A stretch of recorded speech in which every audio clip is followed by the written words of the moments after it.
Hello, everybody.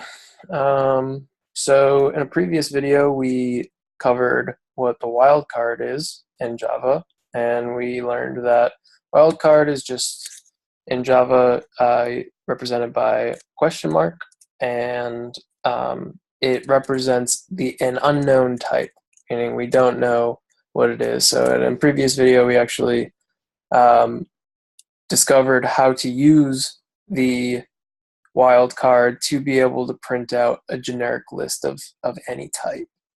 So now in this video, we're going to talk about bounded wildcards.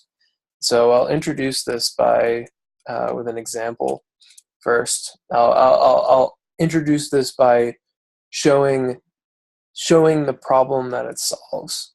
So imagine we have, well, let's call it an interface. And we have an interface shape. And shape just has one method called draw. So let's create some shapes. So we'll want to have a circle, and it implements shape.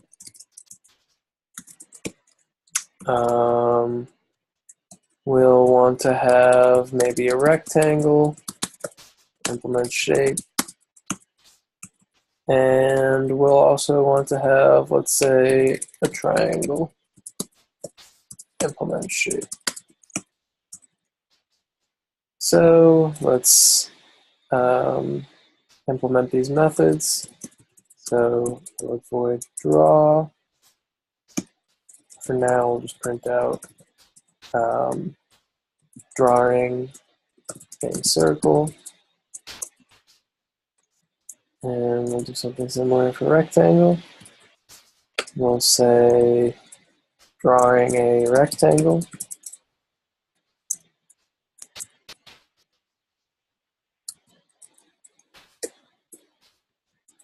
and here we'll say drawing a triangle. Okay, so let's say that we have a list of shapes. Okay.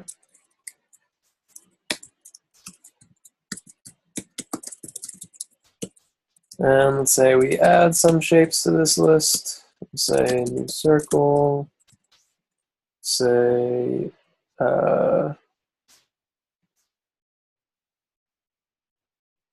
oops.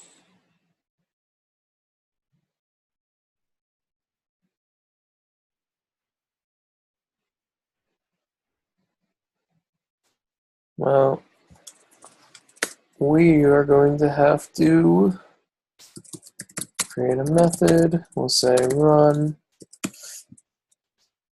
and this code will go and run.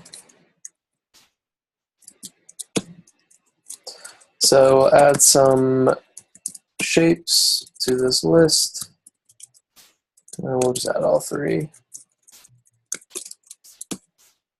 So now let's say that we want to have a method that draws all of the shapes that are in this list. So this is relatively straightforward,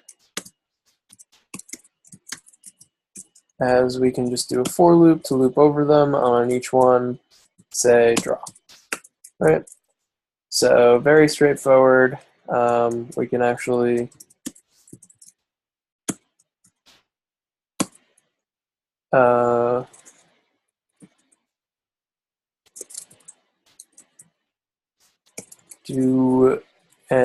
we can execute this and we can see the result, which is that we'll expect that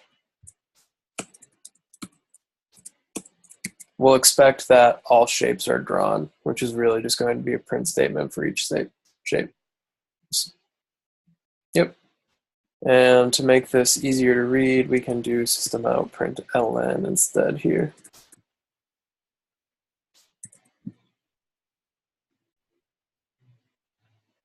So drawing a circle, drawing a rectangle, drawing a triangle.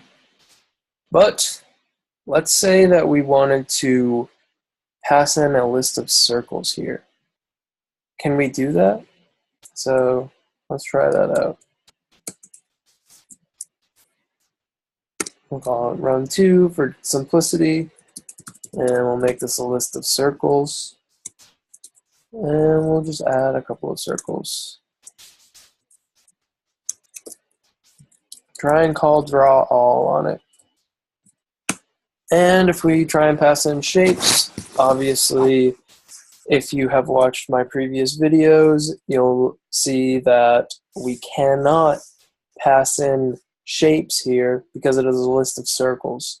And list of circle is not a subtype of list of shape, right?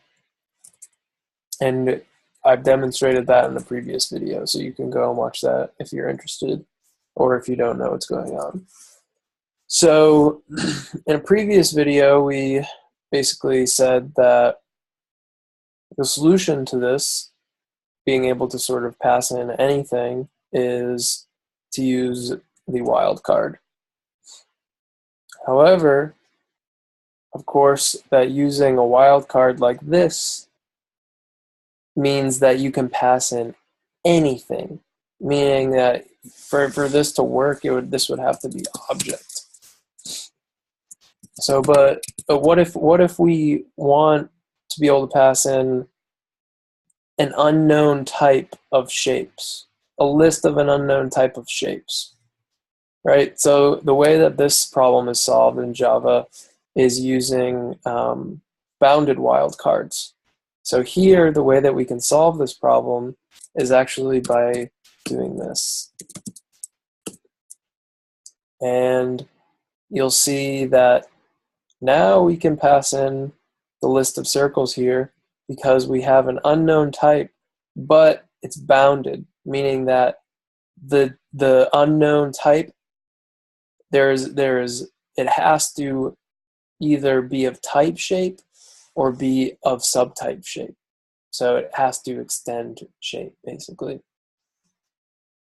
So we can see this work here. If we just switch the method called to run2 and then call it, and we'll expect 2 circles to be drawn. And you'll see here that 2 circles were drawn. So that is an introduction to bounded wildcards. I hope that was helpful, and we'll see you soon.